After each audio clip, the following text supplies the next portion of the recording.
त्याने गोड हासुनी मोठा आशीर्वाद दिला ग.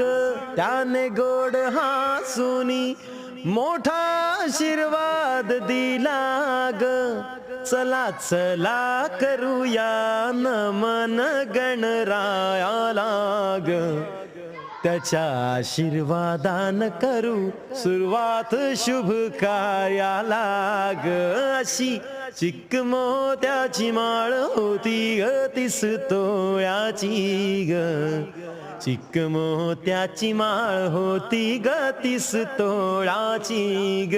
जसा गणपतीचा गोंडा चौरंगी लाल बावटा ग. गणपतीचा गोंडा चौरंगी लाल बावटा ग. टिंग टिंग टिंग टिंग टिंग रे डिंग टी डी डी डी